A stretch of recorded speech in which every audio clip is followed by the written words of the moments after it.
Some people interpret economics as a science and some others as an art.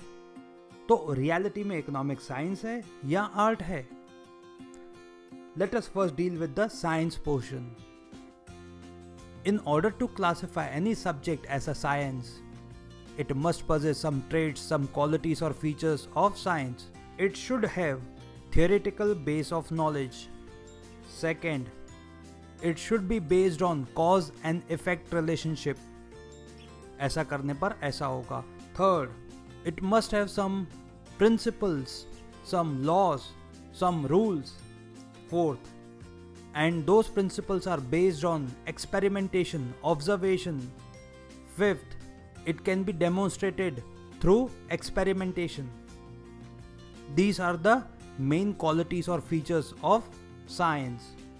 अब economic science है या नहीं, तो उसमें थियोरेटिकल बेस ऑफ नॉलेज है,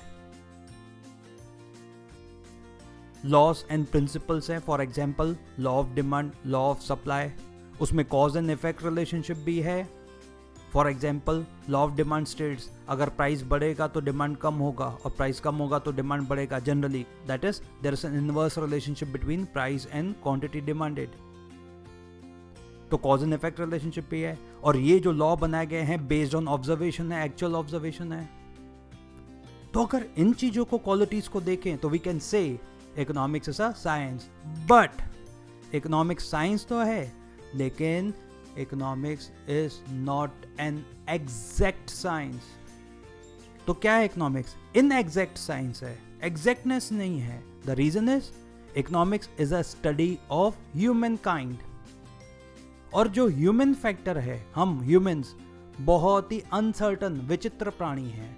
सोचते कुछ हैं, बोलते कुछ हैं, करते कुछ हैं, होता कुछ है, समझाते कुछ है, समझ में आता कुछ और है. नहीं समझे ना? और हमारा यही बिहेवियर साइंस के समझ से परे है. साइंस हमें कॉज एंड इफेक्ट रिलेशनशिप में एग्जैक्टली नहीं रख सकता. और इसीलिए मैंने वर्ड लॉ ऑफ डिमांड में यूज किया. जनरली ऐसा होता है कि प्राइस बढ़ने पर डिमांड कम होगा, लेकिन कई बार नहीं भी हो सकता. इसका मतलब सर्टेनिटी के साथ नहीं बोल सकते.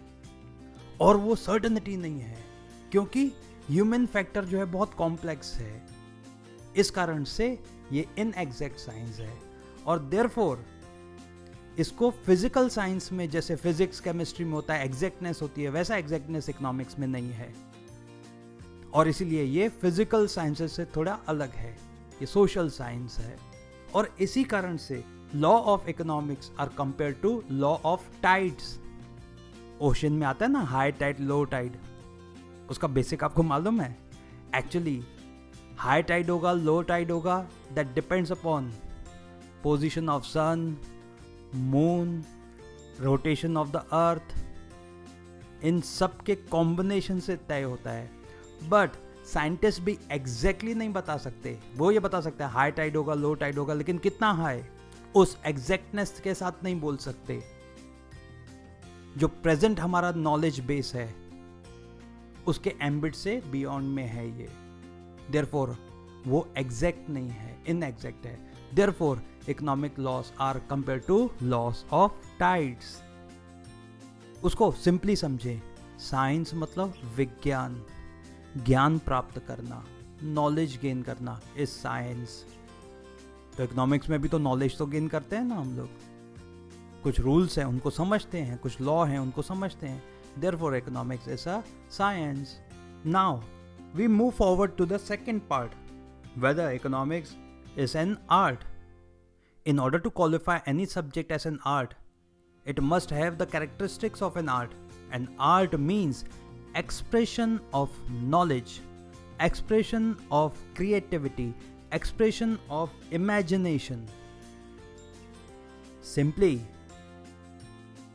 knowledge का application, knowledge को use करने की कला is art. अब देखें तो क्या है इकोनॉमिक्स? आर्ट है. आपको याद होगा मैंने बताया था इकोनॉमिक्स हम क्यों पढ़ते हैं. हम सब मतलबी हैं. हमें एक प्रॉब्लम ने परेशान किया है, the problem of scarcity, mother of all problems, scarcity. उसी प्रॉब्लम का सॉल्यूशन पाने के लिए तो हम इकोनॉमिक्स पढ़ते हैं. दैट इज हम इकोनॉमिक्स का नॉलेज क्यों गेन कर रहे हैं? ताकि उसको अप्लाई कर सकें और अप्लाई करते हुए अपने प्रॉब्लम्स का सॉल्यूशन पा सकें। आगे जाके पता चलेगा वो सॉल्यूशन एक ही है हमारे पास, जिसका नाम होगा ऑप्टिमाइजेशन। ऑप्टिमाइजेशन वो बात की बात है। तो हम जो साइंस में नॉलेज गेन करते हैं इकोनॉमिक्स का, उसका यूज करते हैं, प्रैक्टिकल अप्लाई करते हैं रियल लाइफ सिचुएशन में प्रॉब्लम को सॉल्व करने के लिए, तो हमने प्रूव कर दिया कि इकोनॉमिक्स आर्ट भी है। दैट मीन्स इकोनॉमिक्स साइंस भी है, आर्ट्स भी है, दोनों ही है। और साइंस में भी it is an inexact science.